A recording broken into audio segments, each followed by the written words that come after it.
Assalamualaikum warahmatullahi wabarakatuh. Saya Nuril Mas'uda dari kelompok 10.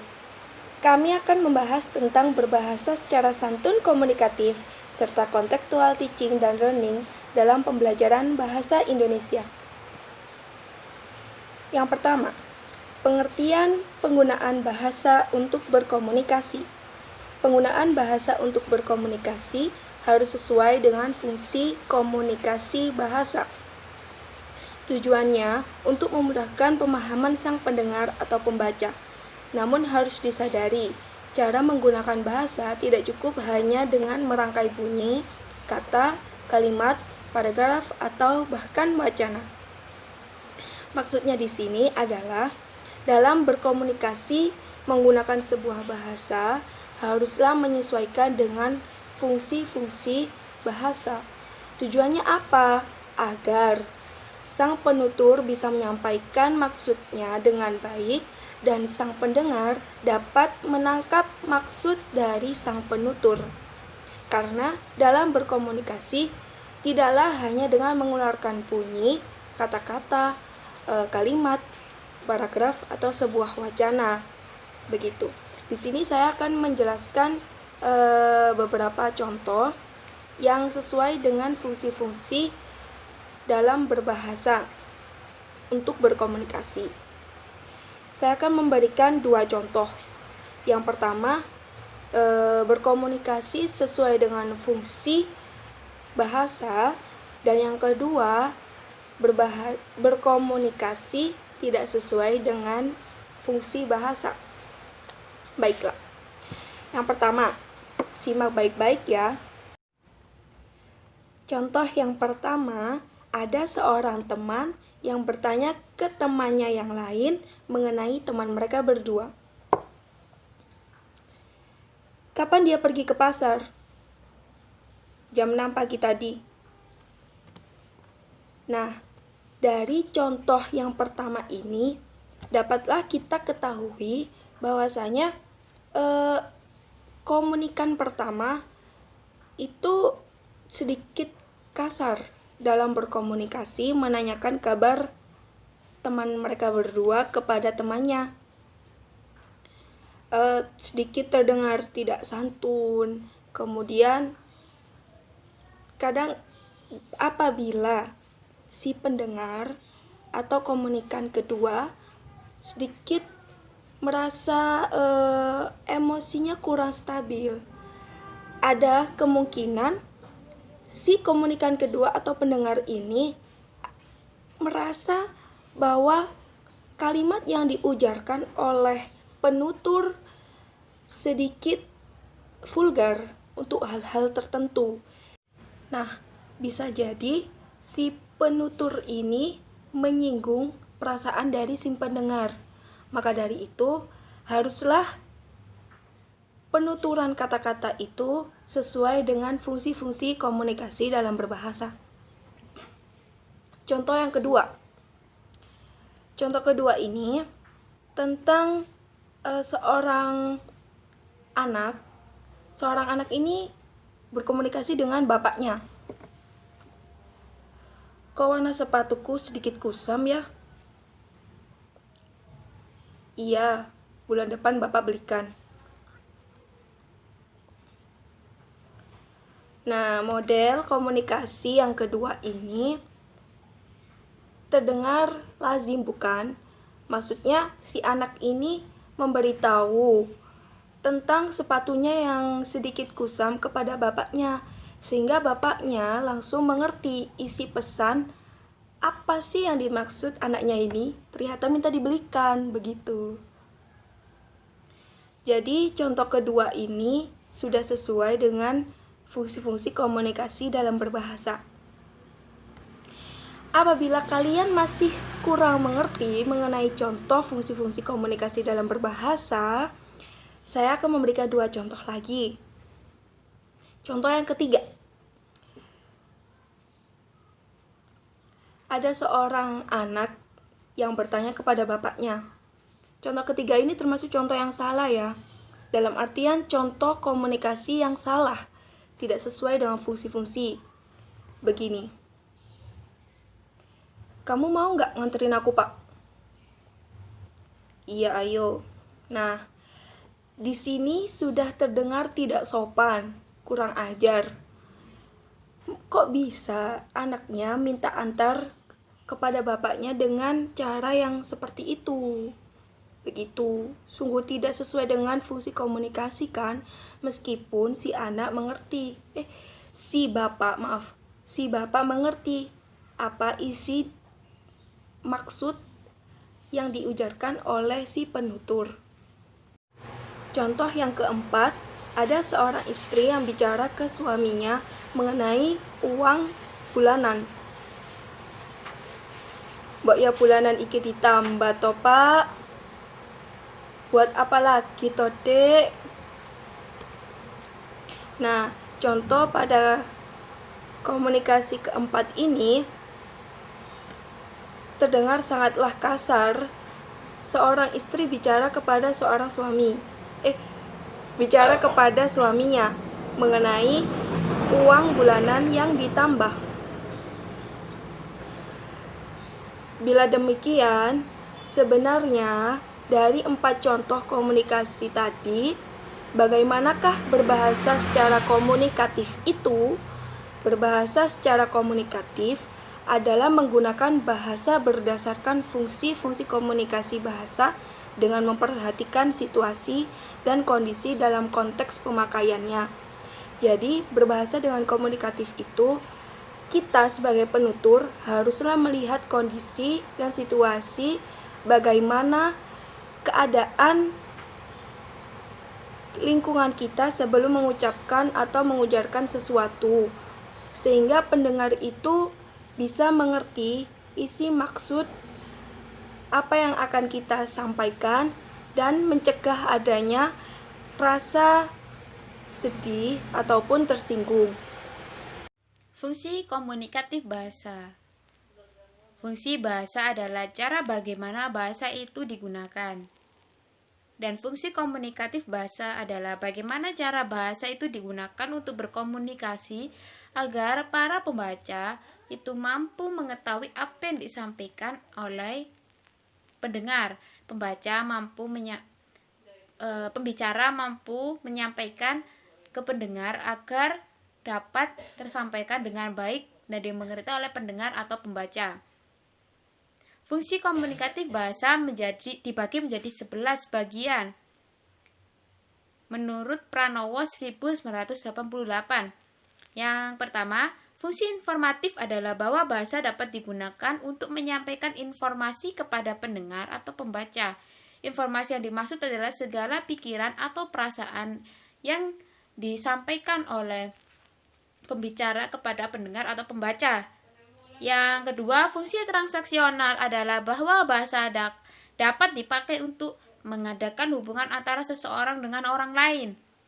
Yang ketiga, fungsi interaksional adalah bahwa bahasa dapat digunakan untuk saling berhubungan satu dengan yang lain dalam segala keperluan, antara seperti tangga kita memerlukan bantuan beliau, maka kita boleh menggunakan fungsi interaksional. Yang keempat, fungsi komisif adalah bahwa bahasa dapat digunakan untuk menyatakan kesanggupan kita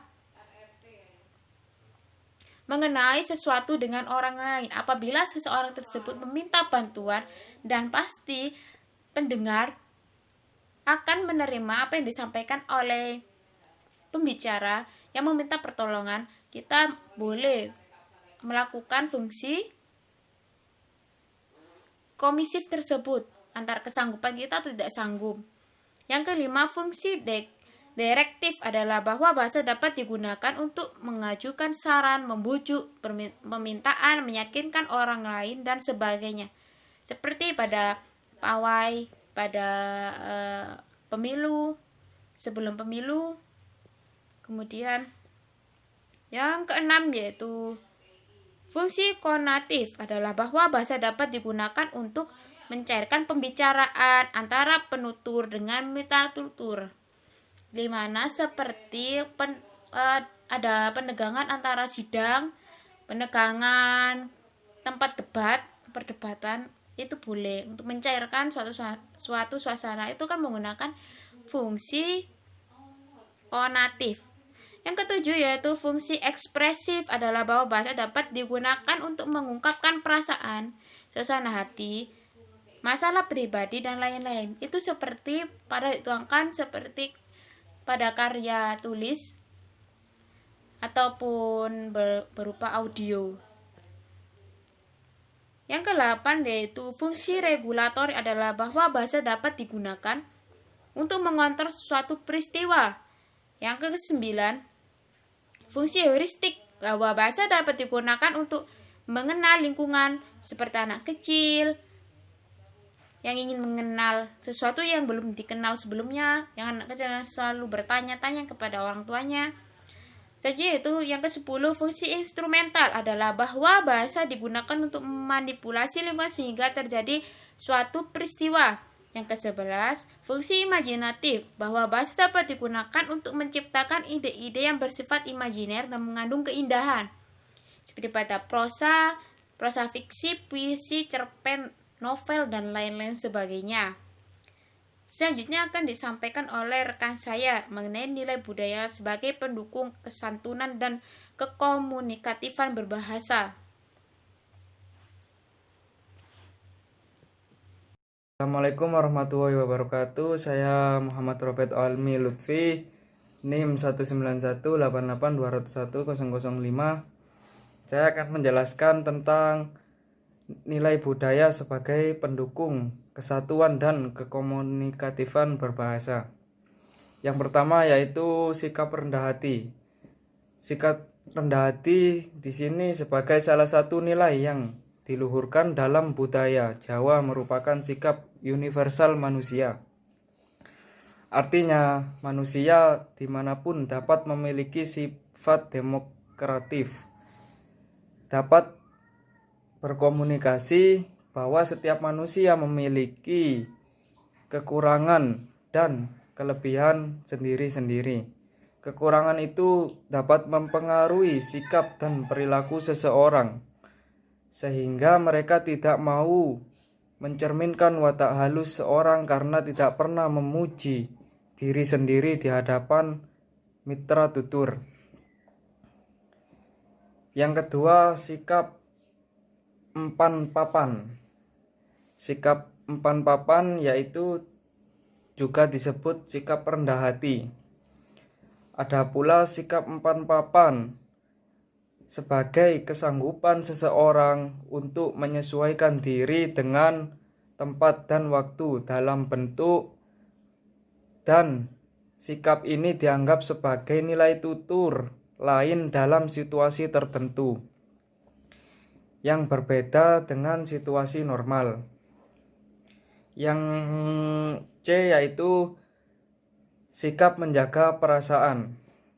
Dalam berkomunikasi, masyarakat Jawa tak hanya mengandalkan pikiran, mereka juga berkomunikasi menggunakan perasaan. Tetapi ketika akan menyampaikan maksud kepada mitra tutur, biasanya terlebih dahulu berusaha menjaga perasaan dengan kondisi psikologis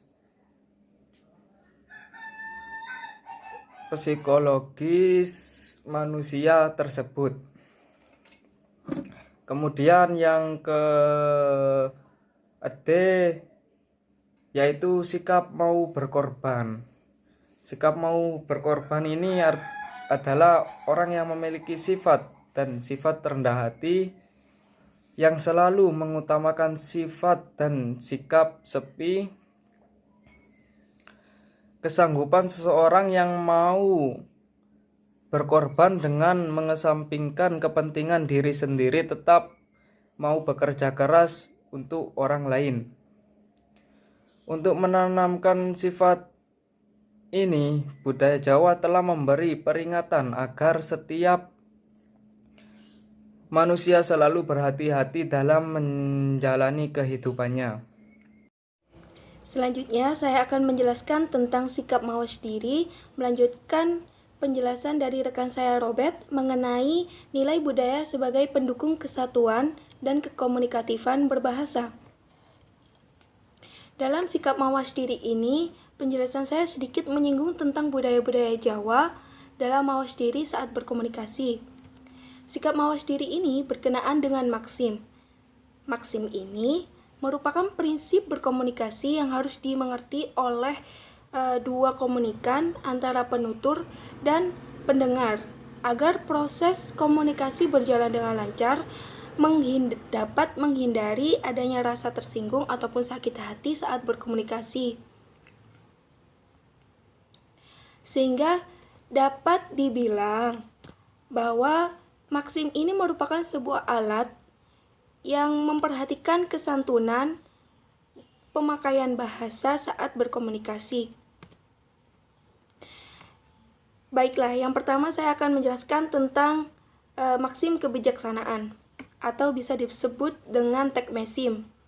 Nah, tekmesim ini mengamanatkan agar penutur menguntungkan mitra tuturnya. Dalam budaya Jawa, prinsip ini disebut pencakwono yang mengamanatkan penutur ini meluhurkan mitra tutur dengan semangat wani ngalah atau berani mengalah dengan terhadap mitra tuturnya. Yang kedua, maksim kedermawanan atau Genensity Maxim mengamanatkan penutur mau merugikan diri sendiri saat berkomunikasi dengan mitra tuturnya. Istilah ini dalam Jawa disebut dengan prodo atau lama atau murah hati, yang berarti ketersediaan ketersediaan penutur untuk selalu memberikan sesuatu yang menjadi miliknya kepada mitra tutur. Yang ketiga, maksim pujian atau disebut dengan praise maxim. Terima kasih rekan saya Salsa atas penjelasannya mengenai membangun pemikiran kritis dan kreatif. Selanjutnya saya akan menjelaskan tentang membangun semangat pembelajar.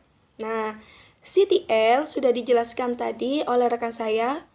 Diharapkan mampu memberikan jawaban atas kegagalan pembelajaran secara tradisional yang penuh dengan ceramah dan hafalan-hafalan.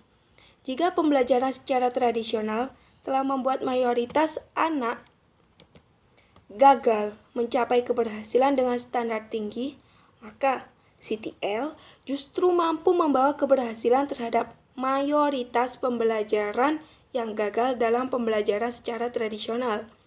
Maksudnya di sini adalah apabila teknik pembelajaran tradisional itu bisa dikatakan gagal karena banyaknya ceramah-ceramah oleh tenaga pendidik dan hafalan-hafalan yang dituntut kepada peserta didik, maka CTL hadir diharapkan mampu untuk bisa membuat gebrakan terhadap mayoritas pembelajaran yang gagal itu tadi. Selanjutnya, bagaimanakah meningkatkan daya serap pembelajaran? Bagaimanakah meningkatkan daya serap pembelajar? Di sini ada dua faktor, di mana faktor itu ditunjang oleh dua komponen. Yang pertama komponen pokok dan yang kedua komponen penunjang. Di sini saya akan menjelaskan komponen pokok sebagai cara meningkatkan daya serap pembelajar. Dalam budaya Jawa, maksim ini disebut dengan ungkapan gawe lega. Membuat rasa lega terhadap mitra tuturnya, membuat puas. Untuk apa yang berselisih paham jika sesuatu yang didebatkan itu merupakan hal yang bersifat substansional. Seandainya terdapat perbedaan prinsip terhadap antara keduanya, penutur dan mitra tutur, maka hendaknya mitra tutur tidak menyatakan secara terbuka, blak-blakan istilahnya, tetapi cukuplah memberi pandangan lain agar mitra tutur itu mulat saliro sendiri, sadar diri sendiri begitu. Itulah beberapa maksim yang masuk ke dalam mawas diri dan berkenaan dengan nilai budaya berkomunikasi secara komunikatif. Berikutnya, Rekan saya Salsa akan menjelaskan tentang pengertian CTL. Saya akan menjelaskan mengenai pengertian CTL, Contextual Teaching and Learning. CTL sendiri yaitu belajar dan mengajar artinya. Berdasarkan pendekatan kontekstual, pembelajaran yang merujuk pada keseluruhan situasi, latar belakang, atau lingkungan yang berhubungan dengan diri pembelajar. Bukan pembelajar hanya memahami konsep teoritis, namun juga mampu menerima tanggung jawab atas keputusannya sendiri. Mampu menilai berbagai alternatif yang ada, mampu membuat pilihan, mampu mengembangkan rencananya, mampu menganalisis informasi, mampu membuat solusi, mampu menilai bukti-bukti secara kritis. Jadi, CTL sendiri yaitu untuk membantu para pembelajar agar tidak hanya terpaku pada teori namun juga dipraktekkan dalam kehidupan sehari-hari melalui masalah-masalah yang ada. CTL sendiri bertujuan mengembangkan pikiran pembelajar sesuai dengan perkembangannya yang dihadapkan dengan realita di sekitarnya dan bukan hanya melalui KBM saja yang telah diberikan oleh pemerintah, agar para pembelajar tidak terpaku pada buku saja namun juga masalah-masalah yang ada. Baik, selanjutnya saya akan menjelaskan tentang aneka pendekatan dalam pembelajaran bahasa Indonesia. Aneka pendekatan dalam pembelajaran bahasa Indonesia yang pertama yaitu pendekatan komunikatif.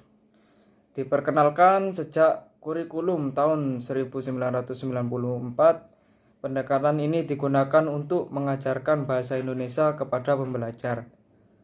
Konsep dalam pendekatan komunikatif bahwa diasumsikan sebagai alat komunikasi untuk berkomunikasi secara nyata, di mana pembelajaran bahasa Indonesia ditentukan pada materi-materi berkomunikasi baik secara lisan maupun secara tertulis menggunakan bahasa Indonesia. Yang kedua yaitu pendekatan konstruktisme. Pendekatan ini muncul pada kurikulum tahun 2004 yang berasumsikan bahwa pembelajaran mampu belajar dengan mengkonstruk rumusan kebenaran berdasarkan kebenaran perkembangan pikirannya. Bahwa kebenaran yang diucapkan oleh pengajar bukanlah satu-satunya rumusan kebenaran. Yang ketiga yaitu pendekatan CTL dalam kurung Contextual Teaching and Learning. Berasumsikan bahwa konteks belajar menjadi sangat penting dalam belajar pembelajaran. CTL lebih memberikan warna pada pentingnya menciptakan atau menghidupkan pembelajaran ketika merasa asing dengan sesuatu yang dipelajari. Materi juga dikemas dengan konteks dan situasi di lingkungan pembelajar. Selanjutnya saya akan menjelaskan mengenai CTL, yaitu membangun pemikiran kritis dan kreatif. Di sini, membangun pemikiran kritis dan kreatif sendiri yaitu mengevaluasi bukti-bukti, asumsi logika atau hal yang mampu dinalar oleh pikiran yang mendasari pernyataan orang lain. Ciri-cirinya sebagai berikut. Yang pertama, mampu mengidentifikasi suatu masalah, namun CTL sendiri tidak semua masalah mampu diselesaikan dengan CTL. Hanya masalah fenomena yang memperlihatkan adanya kesenjangan antara harapan dengan kenyataan saja yang dapat disebut dengan suatu masalah. Yang kedua yaitu mampu menentukan sudut pandang. Sudut pandang apa yang akan kita ambil dalam suatu masalah. Dicari mana yang lebih penting dalam suatu masalah tersebut dan kita angkat. Yang ketiga yaitu mampu mengajukan alasan. Kenapa permasalahan itu yang kita angkat harus mempunyai alasan yang kuat. Yang keempat, mampu mengemukakan asumsi-asumsi. Apabila kita mempunyai pernyataan-pernyataan, mohonan, harus memiliki solusi juga. Yang kelima yaitu mampu menggunakan bahasa yang jelas agar dapat kita sampaikan kepada pendengar atau pembaca dan mampu diterima dengan sangat dimengerti. Selanjutnya yaitu ketujuh, mampu melihat implikasi dari kesimpulan dari yang sudah diambil. Jadi, apa permasalahan kita, kemudian kita cari masalahnya, kita simpulkan dari semua yang ada di masalah itu, apa yang menjadi kesimpulan, apa yang menjadi penyebab permasalahan tersebut. CTL juga membangun pemikiran kreatif. Pemikiran kreatif yaitu mampu mempraktikkan asosiasi dan imajinasi secara bebas dan menemukan secara baru untuk memecahkan suatu masalah. Jadi di sini kreatif dalam CTL yaitu mampu memecahkan masalah dengan solusi yang baru. Ciri-cirinya, yang pertama, selalu mengajukan pertanyaan, mempertanyakan sesuatu yang sudah mapan agar lebih dimengerti. Yang kedua, mempertimbangkan informasi baru dan ide yang tidak lazim dengan pikiran terbuka. Yang ketiga, membangun keterkaitan khususnya di antara hal-hal yang berbeda. Yang keempat, menghubung-hubungkan semua hal dengan bebas. Yang kelima, menerapkan imaji pada setiap situasi untuk menghasilkan hal baru yang berbeda. Yang keenam, mau mendengarkan intuisinya, di mana seorang yang kreatif tidak hanya mampu menyampaikan asumsi-asumsinya, juga harus menerima asumsi-asumsi dari orang lain. Orang kritis hanyalah orang yang mampu mengemukakan kelemahan pemikiran orang lain untuk ditanggapi dengan pendapatnya sendiri atas dasar penalaran rasional. Orang kritis tidak mampu mencapai keberhasilan. Orang kritis tidak mampu memberikan solusi terhadap suatu permasalahan, tetapi justru memberikan permasalahan baru yang lebih rumit dari permasalahan yang ada. Jadi orang kritis itu suatu masalah akan dicari lagi masalah di dalam masalah. Itu akan membuat kerumitan. Orang kritis tidak mampu memiliki solusi dalam suatu masalah, namun orang kreatif mampu mencari masalah dan mampu membuat solusi. Karena itu, pengajar harus menjadi agent of change, di mana merupakan pelaku perubahan dari segala pembelajaran yang ada. Di mana pembelajar menghasilkan pemikiran yang kritis dan kreatif, pembelajar harus diakrabkan dengan materi dan juga dunia sekelilingnya yang berupa masalah sosial secara langsung, yang kemungkinan akan dikembangkan ke pola pikir yang bersifat mendunia. Jadi tidak hanya melalui masalah kecil saja, namun pembelajaran CTL sendiri akan membuat pembelajar atau para pelajar mampu berpikir secara masalah yang sesungguhnya, tidak terpaku pada masalah yang hanya sebagai teori. Terima kasih rekan saya Salsa atas penjelasannya mengenai membangun pemikiran kritis dan kreatif. Selanjutnya saya akan menjelaskan tentang membangun semangat pembelajar. Nah, CTL sudah dijelaskan tadi oleh rekan saya. Diharapkan mampu memberikan jawaban atas kegagalan pembelajaran secara tradisional yang penuh dengan ceramah dan hafalan-hafalan. Jika pembelajaran secara tradisional telah membuat mayoritas anak gagal mencapai keberhasilan dengan standar tinggi, maka CTL justru mampu membawa keberhasilan terhadap mayoritas pembelajaran yang gagal dalam pembelajaran secara tradisional.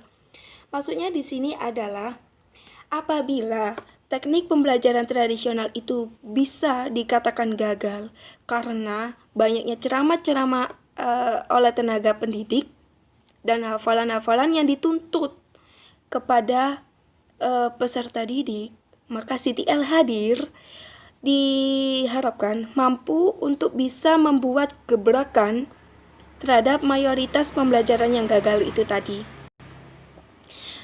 Selanjutnya, bagaimanakah meningkatkan daya serap pembelajaran? Bagaimanakah meningkatkan daya serap pembelajar? Di sini ada dua faktor, di mana faktor itu ditunjang oleh dua komponen. Yang pertama komponen pokok dan yang kedua komponen penunjang. Di sini saya akan menjelaskan komponen pokok sebagai cara meningkatkan daya serap pembelajar. Peter 1989 dalam Puskur 2000, seorang pakar pembelajar bahasa, ia menyatakan bahwa pembelajaran bahasa itu dikatakan berhasil apabila 10% dari apa yang kita baca, 30% dari apa yang kita dengar, 50% jika terlibat dalam sebuah diskusi, 70% jika pembelajar melakukan presentasi, dan 90% jika pembelajar bermain peran. Nah, melakukan simulasi dan mengerjakan hal-hal yang nyata. Jadi, dari persentase-persentase tersebut, 90%, angka yang paling besar lah yang didapat oleh praktik. Jadi bisa dikatakan pembelajaran bahasa itu bisa berhasil dengan persentase terbesar terletak pada prakteknya, simulasinya, dan pengerjaan hal-hal yang nyatanya dari teori yang mereka dapat, begitu. Agar pembelajar dapat mencapai kompetisi maksimal, pengajar dapat melakukan berbagai usaha dalam proses pembelajaran dengan memanfaatkan berbagai materi, metode, teknik, strategi, dan media. Maka komponen pokok dalam meningkatkan daya serap pembelajar sebagai berikut. 1. Pengajar. Nah, pengajar dalam bahasa Indonesia itu umumnya guru, merujuk pendidik profesional dengan tugas utama yang mendidik, mengajar, membimbing, melatih, mengarahkan, menilai, dan mengevaluasi peserta didik. Di dalam masyarakat, dari yang paling belakang sampai paling maju, guru memegang peranan paling penting. Gurulah yang menyampaikan ilmu atau pengetahuan kepada peserta didik. Maka dari itulah guru pencetus ilmu nomor 2 setelah orang tua. Kedua, materi. Materi juga merupakan salah satu faktor penentu keterlibatan siswa. Adapun karakteristik dari materi yang bagus menurut Hutchinson dan Waters adalah 1. Adanya teks yang menarik, 2. Kegiatan aktivitas yang menarik dan menunjang, kemampuan berpikir siswa, 3. Memberi kesempatan siswa untuk menggunakan pengetahuannya sendiri dan keterampilan yang mereka punya, 4. Materi yang dikuasai oleh guru baik, sehingga siswa dapat menyerap ilmu yang guru berikan kepada mereka. Nah, selanjutnya pembelajar. Siswa atau murid biasanya digunakan untuk seseorang yang mengikuti suatu program pendidikan di sekolah atau lembaga di bawah bimbingan seorang atau beberapa guru. Dalam konteks keagamaan murid, keragaman murid digunakan sebagai sebutan bagi seorang yang mengikuti bimbingan seorang tokoh bijaksana. Meskipun demikian, siswa jangan selalu dianggap sebagai objek belajar yang tidak tahu apa-apa. Jadi maksudnya di sini, pembelajar itu biasanya disebut murid atau siswa yang diajar oleh satu atau beberapa guru. Janganlah dianggap mereka itu tidak tahu apa-apa ya. Memang seorang murid itu tugasnya menerima ilmu dari guru, namun gurulah memberikan ilmu itu.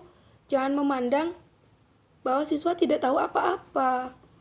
Jadi apabila siswa itu memiliki ide atau gagasan saat pembelajaran berlangsung, gurulah yang bertugas untuk memberikan wadah atas apresiasi murid tersebut saat pembelajaran. Nah, itu tadi komponen pokok. Selanjutnya komponen penunjang akan dijelaskan oleh rekan saya, Robert. Selanjutnya yaitu komponen penunjang. Komponen penunjang yang pertama adalah metode.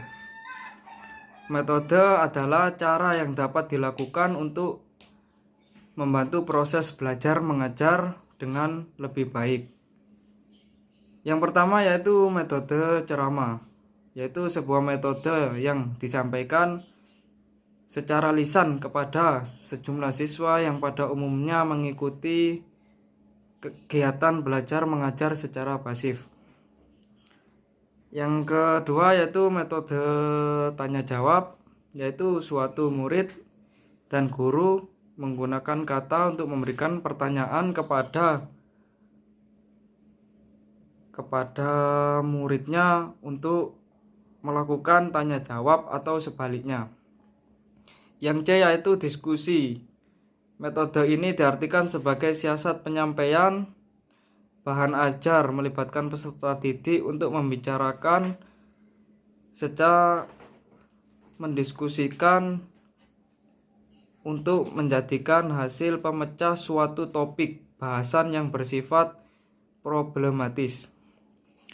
Yang ketiga yaitu metode demonstrasi, adalah metode mengajar dengan cara memperagakan barang, kejadian, aturan, dan urutan. Yang terakhir metode eksperimen, adalah metode atau cara di mana guru dan murid bersama-sama mengerjakan sesuatu latihan atau percobaan untuk mengetahui pengaruh atau akibat dari suatu aksi. Komponen penunjang yang kedua adalah komponen strategi. Yang pertama adalah strategi pembelajaran secara langsung. Pada strategi ini merupakan pembelajaran yang banyak diarahkan oleh guru. Karena strategi ini bersifat efektif menentukan informasi atau membangun keterampilan tahap demi tahap. Yang kedua, strategi pembelajaran tidak langsung. Pada strategi ini umumnya diutamakan pada peserta saling bergantung satu sama lain. Sebagai seorang penceramah bergeser menjadi fasilitator. Mengapa dikatakan seperti itu? Karena dalam kelas dan memberikan kesempatan pada anak didik untuk ikut terlibat. Yang ketiga, strategi pembelajaran interaktif. Dalam strategi pembelajaran interaktif, kesempatan untuk peserta didik bereaksi terhadap gagasan, pendekatan, pengalaman, dan pengetahuan, serta membentuk. Yang terakhir, strategi pembelajaran mandiri merupakan strategi pembelajaran yang bertujuan untuk membentuk inisiatif dari tiap individu. Kemudian ada strategi pembelajaran menggunakan CTL, yaitu pembelajaran berbasis permunculan masalah, teaching and learning, untuk berpikir kritis, untuk memecahkan menggunakan konteks yang beragam sehingga makna yang diperoleh siswa menjadi berkualitas. Itulah ilmu baru yang bisa kalian dapatkan mengenai berbahasa secara santun, komunikatif, serta kontekstual teaching dan learning dalam pembelajaran bahasa Indonesia dari kelompok kami. Apabila terdapat salah-salah kata, kehilafan, kami kelompok 10, saya Nuril, rekan saya Salsa dan Robert meminta maaf sebesar-besarnya dan kami ucapkan terima kasih atas ketersediaan kalian menyimak penjelasan kami. Assalamualaikum warahmatullahi wabarakatuh.